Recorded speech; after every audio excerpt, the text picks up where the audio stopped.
will not be doing stress tests on renewals for uninsured mortgages.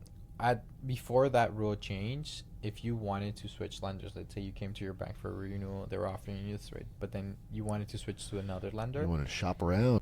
they would stress test you, and the stress test is essentially 2% higher than the contract rate that you're getting, or 5.45, whichever is higher. Welcome to the Ottawa Property Podcast with your hosts Tony McNeil and Adolfo Alvarenga. Each week, they'll take a look at what's happening in the Ottawa real estate market and offer practical advice and insights for listeners. From market updates to success stories, they cover it all. Whether you're a first-time home buyer, a seasoned investor, or just curious about the property landscape in Canada's capital, they've got you covered. Sit back, get comfortable, and let's get into it. You better be comfortable I'm because you're super making comfortable. out with the microphone. Welcome back, everybody, to another episode of the Ottawa Property Podcast.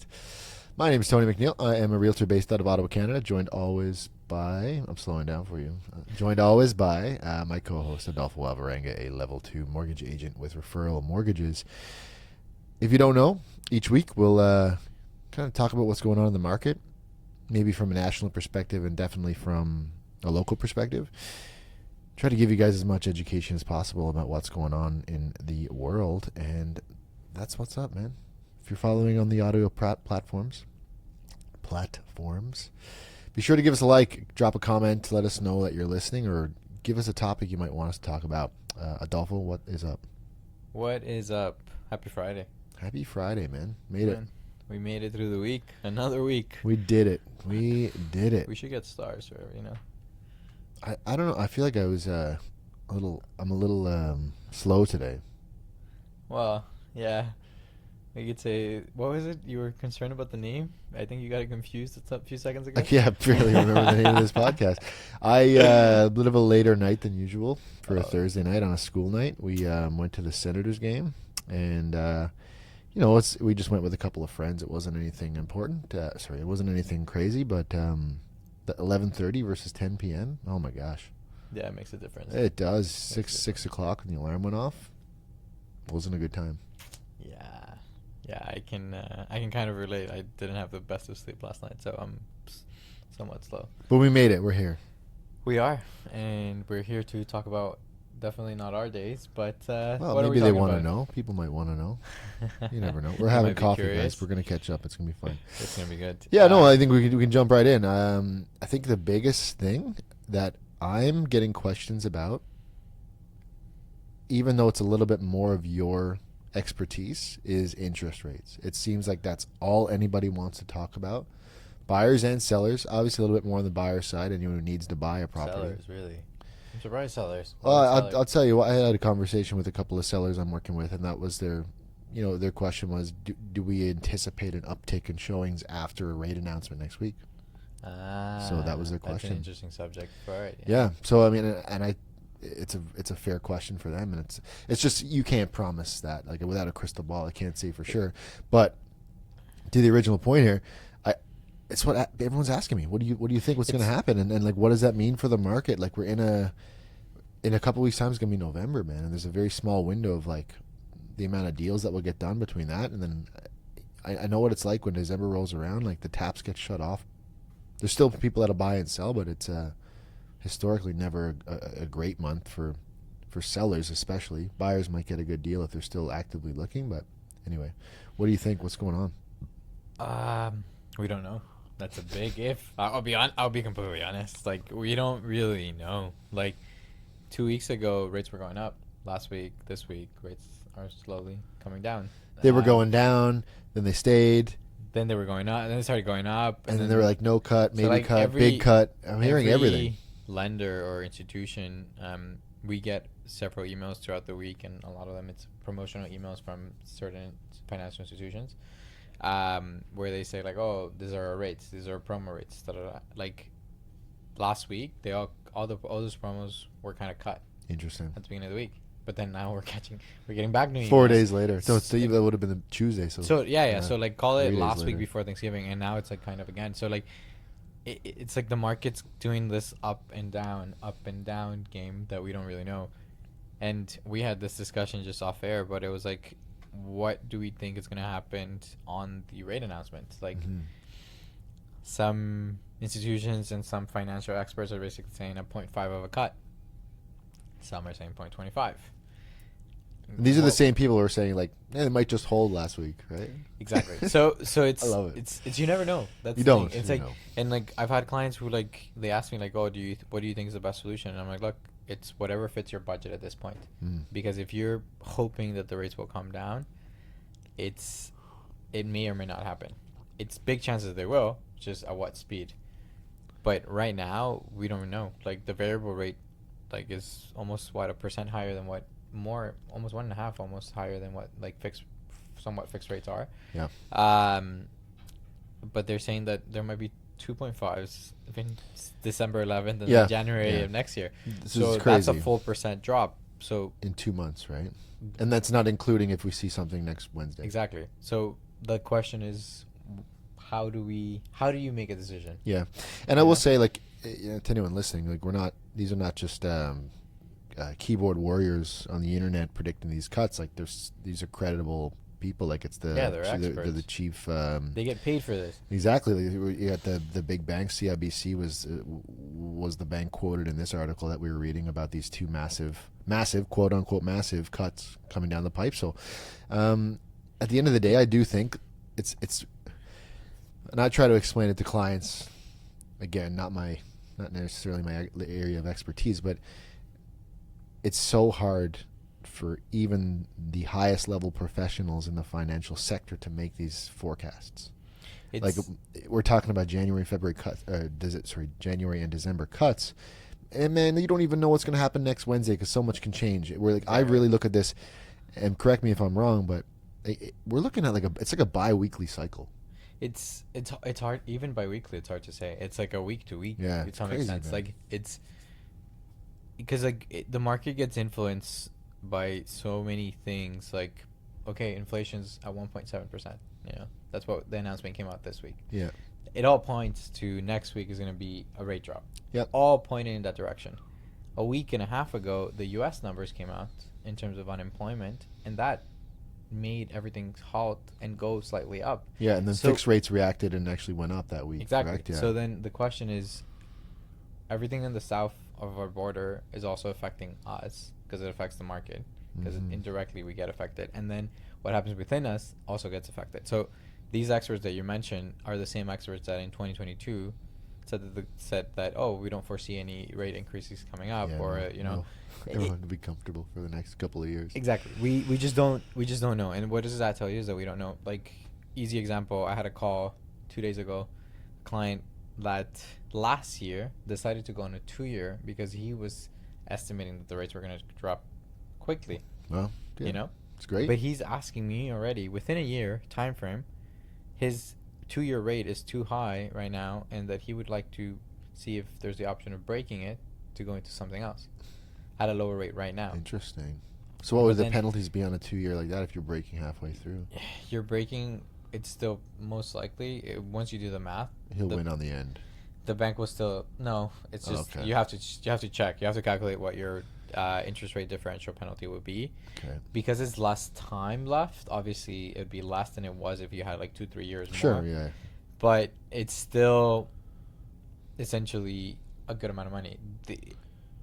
Math wise, it always adds up to the bank will take what they were essentially Gonna on make. contract. You know. Yeah. Maybe I'm just looking at it from my perspective in that type of scenario. He'd almost be better off waiting till February at this point just to see what happens with the rates. In a way, yeah. If he can Because he's stomach already- it, right? If he can weather the storm and he can make it to 2025 rather than breaking and renegotiating where rates are now, like you're kind of like, I'm already riding the wave, I might as well see it. No, but this is somebody that went fixed.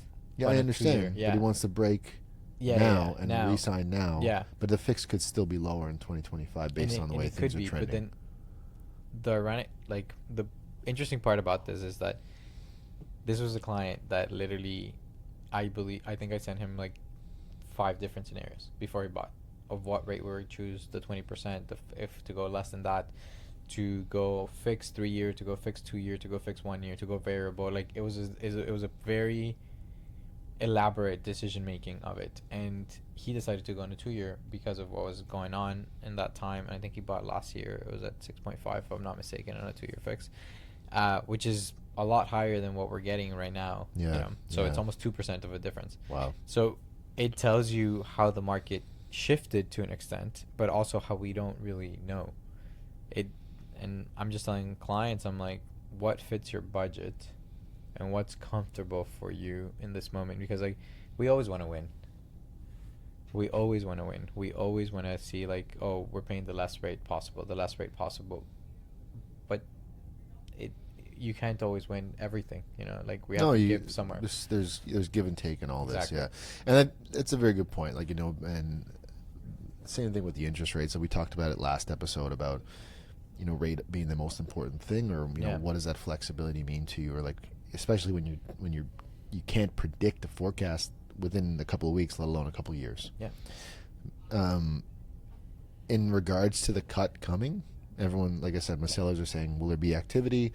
Do we anticipate an uptick? Maybe. I think it's a good possibility, but I think a lot of buyers are.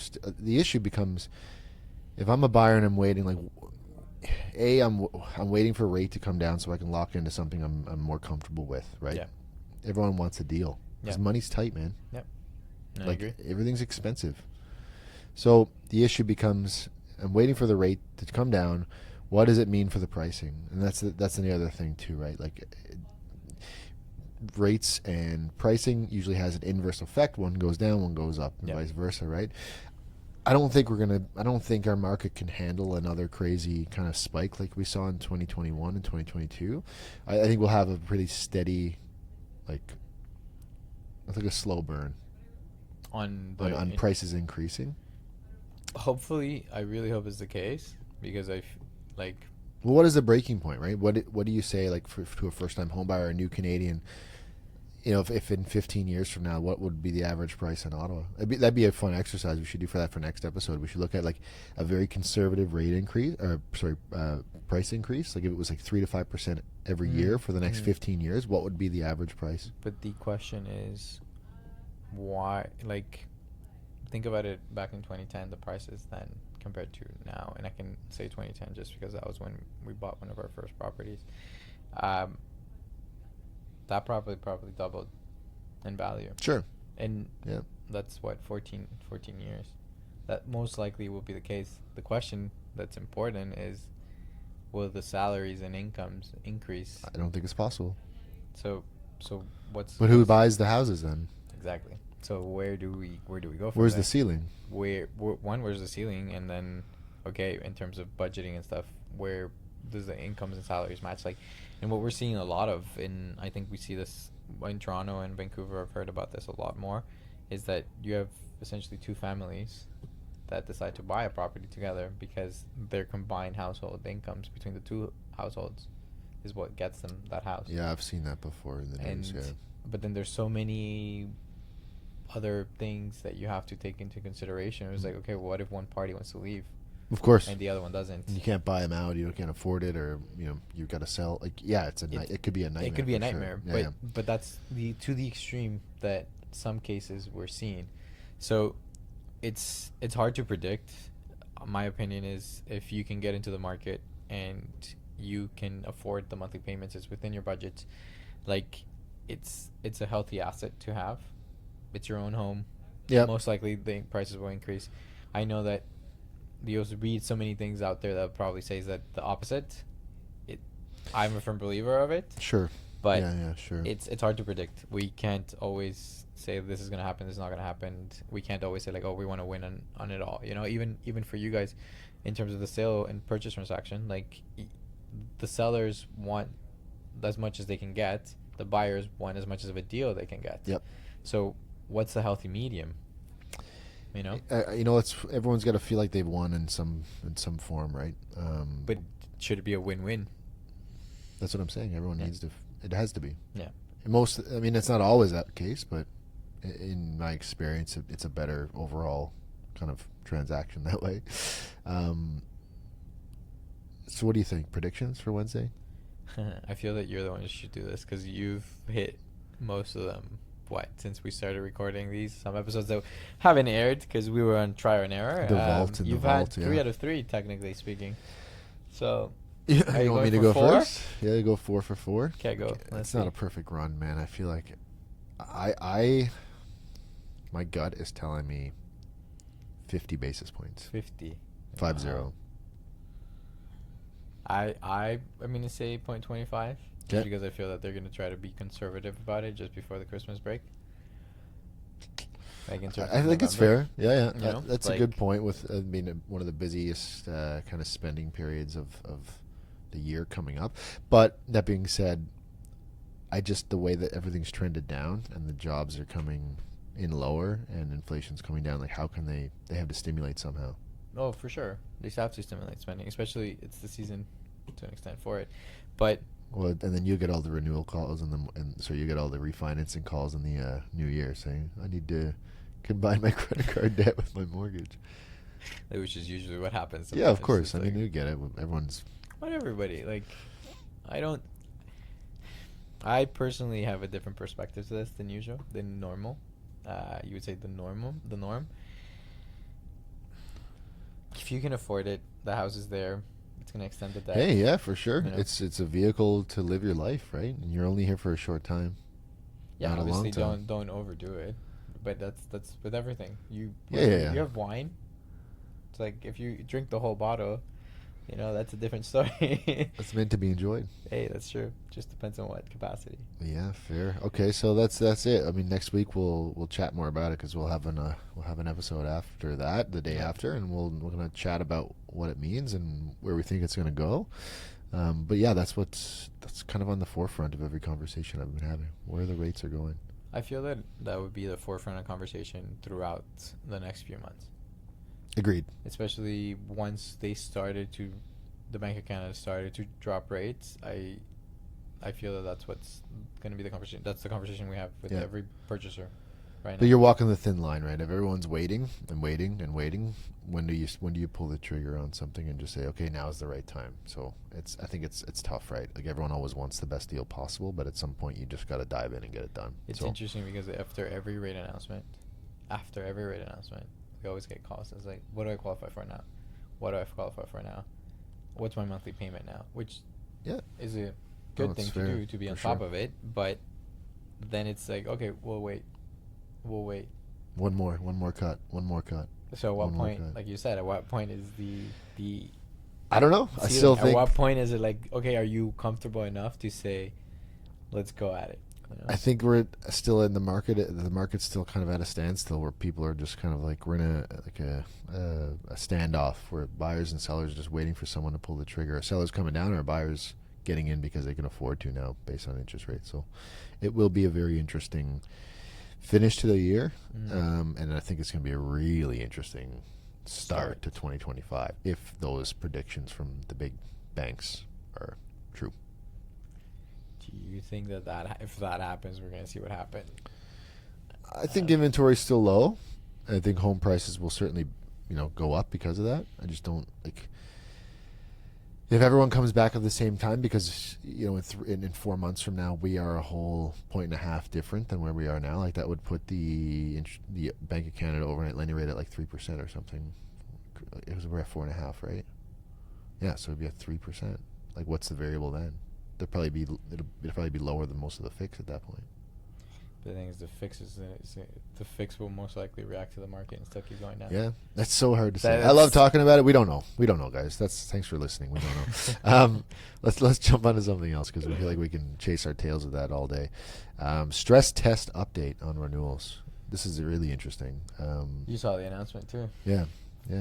Tell us about it. So the OFC essentially decided that after a lot of pushback from people in the industry and governing bodies in the industry, that they will not be doing stress tests on renewals for uninsured mortgages. So uninsured mortgages are the mortgages that are less than are more over. Yeah.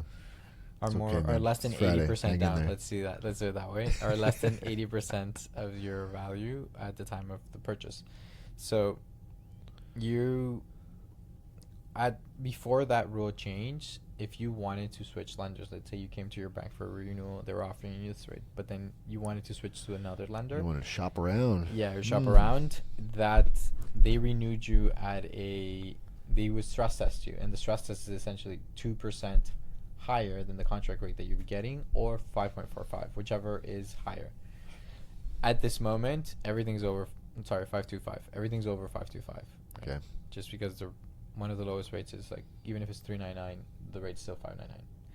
So now, after that new rule, renewals you'll be qualifying at your contract rate. So the contract rate is the rate that you'll be getting. They still have to qualify you because it's a new financial institution. You still have to make sure that you can make those payments back. Yeah. Whereas your current financial institution, as long as you were making those payments upon renewal, you can just get the rate that they offer you. You can negotiate, of course. There's always negotiation. But they keep you on because it's easier that way, right? Exactly. But you don't always get the best deal that way either. Maybe not, but it just depends. It's always on people's situations. Like, maybe there was a job loss. Maybe there was maybe you bought a car. They bought a car and you no longer qualify. Maybe you got some debt that you've been carrying now. Yeah. Credit cards have racked up. Yeah. All this matters, right? And people don't take it into consideration. It's not as easy. I think, the thing too to consider, people just don't want to do it. They look at it like a hassle. They're like, I don't, I'm good. I'm just going to stick where I'm at. I think if we're making it easier for people to digest that, then they'll be more open to shopping it around. If there's incentive in terms of savings, people will do it. But prior to, if it's just like, hey, I'm good, I'm just gonna stick it out where I'm at because this is the easiest thing to do. Yes, but there's always the goals are different. For sure. Everyone's goals are different. Even in terms of making monthly payments lower, you can still do it. It's like we have switch or transfer programs that are the new financial institution will cover some of the costs to doing it. So they'll cover what we call FCT, which is we call them like essentially online lawyers. So it's a less of a fee than it would be if you were to go to a lawyer for it. However, they're much slower. So if you're in a tight time frame, I would not recommend that. Then a lot of the times they'll cover the appraisal fees and they'll cover some discharge fees. So discharge, every financial institution, every bank, every lender will charge you a fee to discharge their mortgage. Of course. Because there's always fees on top of fees and on top of fees. That's so frustrating. It's just the numbers that, like, at the end of the day. It's the fine print. Exactly. Yeah, of course. But bastards. Some institutions will cover those costs for you to transfer over to a new one. Some of them will make it very easy where, like, oh, you need your monthly payment to lower. They can re-extend your amortization back to what you had it at without having to complete, like the full refinance of it. So there are options, and at renewals, there are options. Now that they've changed these rules, there are more options that borrowers can take advantage of.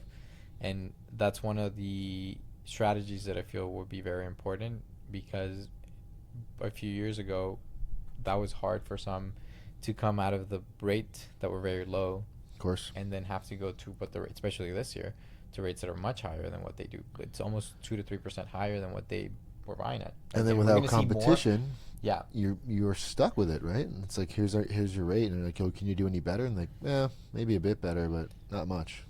Yeah, and usually they can always do much better. Of course they can. They just don't want to do it, guys. Like, it's like, we don't giving out mortgages because we want people to be homeowners. We're giving it out to make money. For sure. Well, it's how the banking system works. 100%. I get it. We're all privy to it. It's a part of it. We're all kind of cogs in the machine, but I think competition's healthy, and I wish we had more of it in Canada and a lot of other industries as well. Yeah, so I feel that this would be good because it would be healthy competition. Yeah. It would definitely be beneficial for the borrowers. It would be beneficial for clients. Like, you have options, and it's always better to have options because it's not one shoe size fits all. Yeah. So we like it. Yeah. We're fans. We're all fans. big fans of it for sure. Okay. Yeah, that's good. Like I said, I think competition is really healthy and something that we need more of across a lot of industries. So, yeah. What else is going on with you? What have you seen in terms of the upticks in supply and demand and sales? Yeah, like based on the numbers we chatted about last week. Yeah, I think stuff is moving if it's the right property. I've said this all year long. If something shows really well and it's priced right, like it will sell. I've seen a lot of listings getting refreshed with price decreases. Like sellers that need to sell are motivated to sell, want to put a deal together. They're trying their best to be as enticing as possible, to be that best house on the street. Mm-hmm. But like I said, I think we're in that standstill with buyers. So numbers have kind of been creeping up, and I think inventory next month, when we get the stats, will show that. I think my prediction will be right on that. But maybe if we see a catalyst next week and some bigger cuts, then maybe some people will be quick to go back. It depends on the product too, right? Like if you're buying a condo, you can have your pick of the litter right now. Mm-hmm. If you're into a detached house, you got a lot of options. But everything in that mid-range, in that kind of average household income of Ottawa, that $130,000 household income that gets you into that $500,000 to $600,000 price point, is still pretty hot if you're competitive. Shows well. Yeah, exactly. Like, our team has seen multiple offers a few times this week on some of the properties that they've been trying to secure, and that's an indication that, like I said, if it's the right house, people will notice it. It's not a coincidence, right? But if it's something that needs a bit of work, I think it's a good time to probably just, if I'm a seller, if anyone's selling and thinking about selling, if you have some work to do, you've got October, November, December to really work on it. And then, maybe in the new year, if we're seeing some differences in the rates, it might be a better time to sell then. Yeah, but I look at it from our perspectives as millennials. Like, I know you're pretty handy. I consider myself handy. But a lot of my friends that I grew up with, and certainly younger generations, they're just not handy, man. They don't want to do it. They just don't want to do it. So they walk into a house, and to you or I, or maybe someone else, it doesn't seem like a lot of work, right? Oh, I could, some trim here, and maybe I could redo these floors. It wouldn't be that bad. But to some people, they just don't have the skill set or the want or the time to do it. So if your house needs that, maybe they just say, no, I'll just wait for one that's already done. Funny enough is that there's so much deals when you can kind of pinpoint these things that are bad. You can get a price lowered and get a deal in, and some work, and like you said, some don't like it, but even being in contact with the right people to complete that work for can sure sometimes also be beneficial throughout the long run of it, right? But I've said that to people, like we introduce clients that don't have that skill set to, like, one of our clients that you and I have a mutual client that purchased a few months ago. They went and had the carpet ripped out, and one of our guys that we know went and laid new floor for them. Like, they don't have the time or the skill set to do it, but we have someone who can help them do that. It didn't deter them from not purchasing the property.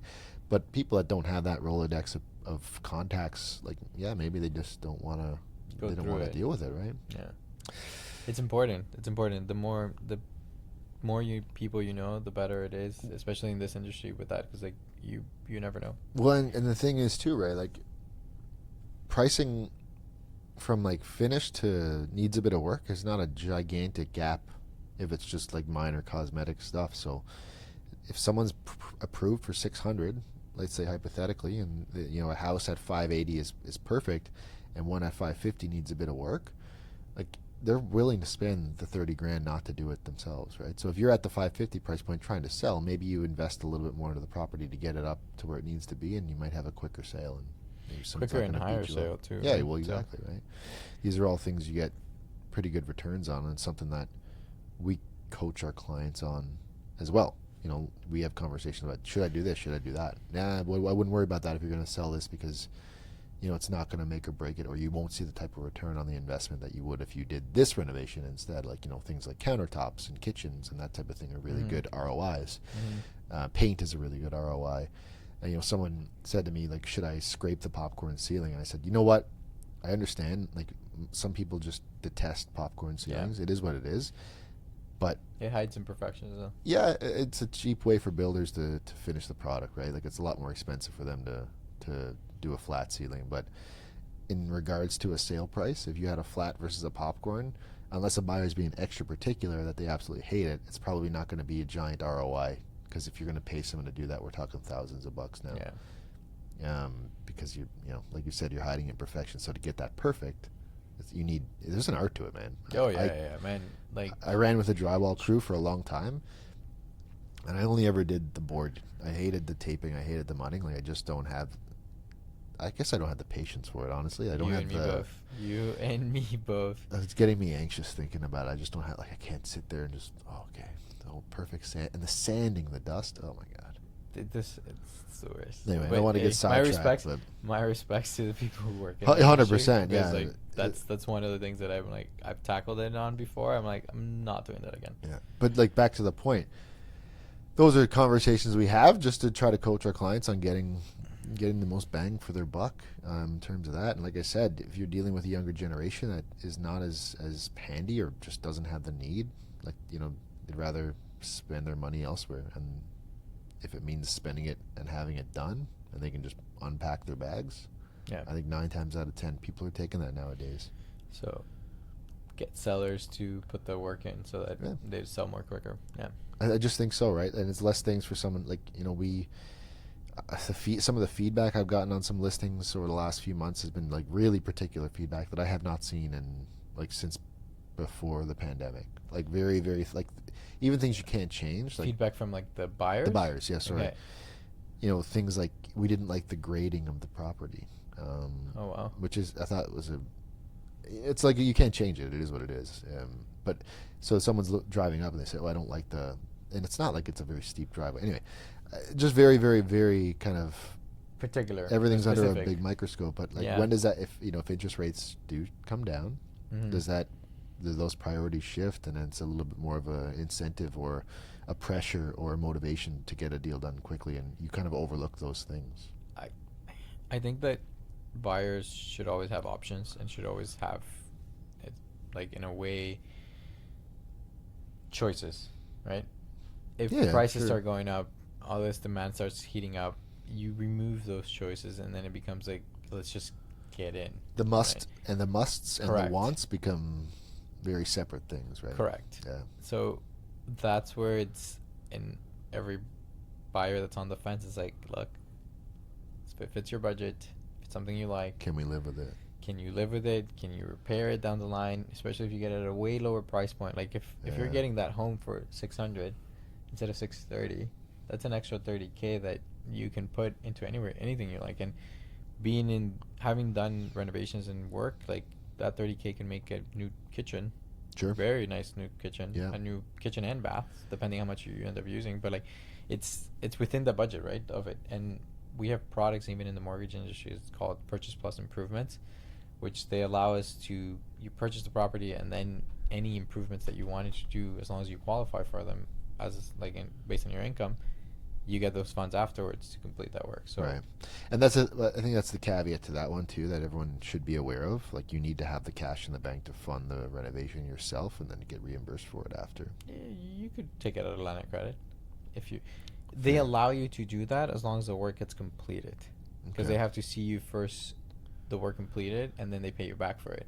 So if you have a line of credit, it's going to cost you some interest to do the work, but you get the work completed. Some other financial institutions or lenders will do it based on draws, but you always have to start with some amount of money to do so, or some amount access to credit to do so. Okay, it's interesting because just everyone listening, I'll be in the very similar position to move probably in the next year or so, and I was looking at a duplex in Hintonburg. It was $599. It was a very good deal, but I mean, like, it was $599. You know what I mean? It certainly was not out of a magazine. Yeah. But we like that area of town. It's a very nice area. Yeah, we like it. We could see ourselves pretty happy in that pocket. But I was saying to Louisa, I'm like, we need to have a pretty good bankroll to be able to fund that type of renovation, because it's like, it's not just one bathroom or one kitchen. It's like you're doing it. Well, you're doing floors probably. You're doing a lot of work, right? So even if I had access to the line of credit, like, do I have enough? Is there enough there in that line of credit to fund that type of massive reno? And do we actually even want to go down that road? But I mean, I think the return on the property, if you actually could do it, would be fantastic, man. Like, you'd be in the, oh my gosh, I wish I could do it today. It's probably one of the top five, depending on who you ask, but I would put it on my top 5 neighborhoods in the city. So definitely the value would definitely increase dramatically Right. for doing those renovations. It's Well, like where do I've you had- get it? Where do you, if you need 100K, where do you get it? Right. So that's the thing. We have different lenders that, let's say they do it as if it was a more construction financing. Okay. They do it based on draws. So you have multiple draws, and most of them will do 1% up to a maximum of 1% of the purchase price. Some of them can go higher, so up to like 100. There's a lender specifically that there's not exactly, like, you could say, like a for sure of a limit. There's a gray area. Okay. Yeah, so it's Okay. like it's It sounds exceptions. it sounds exceptions based- expensive. Man, we live. Sounds expensive. It's funny. No, it's not. Okay. It's insured rates. Very Okay. very competitive. It's just Okay. they're just hungry for the business and stuff. You know. So what you're saying is that my pipe dream is not necessarily a pipe dream. It's There's not ways to do impossible. it. See, that's the thing, guys. Like, I'm sitting here. Anyone listening, it's worth the conversation. If you think you have something in your head, Yeah. like, talk about it with us. Book a link in the description below to chat with Adolfo on these types of things, because you just don't know unless you ask. It's an easy phone call of 5-10 minutes, even Yeah. even if it's half an hour, and it could completely change perspective. It 100%. could go from I'm gonna go we back and can't check do that this. listing as soon as this podcast is See if it's still there. It can go from no, we can't do this, to how do we do this? Yeah. You know, and that's very key and important. So What's the solution? yeah, and going back to what I was saying is, like, they base it on draws. So like, once, let's say you complete the bathroom, okay, then they pay you back for the bathroom. Then you have money to complete the kitchen, and then you do the kitchen, and then the floor, or Yeah, whichever they're not order just you going to decide. fork you over a bunch of cash at one time. They need to Correct. see They need incremental to kind of exactly. progress. They need to see that you've put in the work Yeah. before they give you the funds, because they don't want to give you the funds and then you run away and don't do the work, and then they paid you for work that should have been done, right? So I was in it's like, Mexico, would you man. pay I thought they were working down there. I don't know. It's like, would you pay a contractor before he completes the Of work? course not, no. Exactly. So if you have, guys, don't do that. yes, If you're so listening. a deposit is one thing, but the full amount of work, that's a different story. It's going to be a bad time. Yeah, so that's where it's similar, right? You have to put yourself in that perspective, but it's solutions that are different to what some financial institutions offer, because we are able to work with more lenders, more, Yeah. you know. Interesting. Love that. So, like you said, it could go from we can't do this to how can we do this at this point. Like, one form of conversation can change that very quickly. That's it. I love that solution, right? That's Yeah. great. I'm going to share that listing with you. And we'll talk about it after. Yeah, we off will, air. for sure. For sure. Okay, man. I don't know. Do you got anything else you want to chat about today? Man, no. Anything on your plate this No, week? you know, it's gonna be. You got a couple of showings this evening. It's supposed to be a beautiful weekend, Yeah. like 21 degrees. So I think Hang we're out gonna through get the outside. last few days of summer. I might do the whole Gatineau Park leaves changing color kind of Hike? family hike thing. You know what I did last week? I went to Champlain. I Oh, biked all nice. the way to Champlain. Wow. First time. How long did that take you? 2 hours and 18 minutes. Damn. Yeah. A lot of hills, but it was nice. It was worth the view. Yeah, for sure. I mean, I love And that. Right? I've been wanting to do that, like, for the whole season. I'm like, that was one of my goals for it, and I'm like, I was happy I did it. So I'm like, Well, good temperature too, right? Because you can't do that in the summertime. You'd be roasted. you can. It's just, yeah. Easier to do it when it's only 50. You'd be surprised. The wind is cold on the Okay. way down, especially. Okay. The wind is cold. Okay. At least you're going down. Yeah. Yeah. That's yeah, no, so it'll be a pretty easygoing weekend for now. We'll see. I think next week could be a little bit more activity going on with some listings and stuff based on the rate. And yeah, man, that'll be pretty much it. You? Well, we'll see what happens. Yeah, you got Yeah. stuff going on or what? I need to cut the grass because I've let it grow. So I think it would be the perfect Dude, you're weekend to do that. classic at this, man. Everyone, I wait to for our the last listeners, minute to do it. Adolfo is. I'm this not a is not the garden- first time he's told me that he needs to desperately cut the lawn. Yeah, This it's- happens quite often. So. I leave it to the last That minute. being said, we're going to go sharpen the blades. Again, guys, thanks so much for listening. If you can drop us a like, drop us a comment, let us know what you'd like us to ramble on about. We're here for it. We appreciate you, and we'll catch you next week Yeah. with the rate announcement. We'll see if it's a big one. Okay? Cheers, guys. Cheers.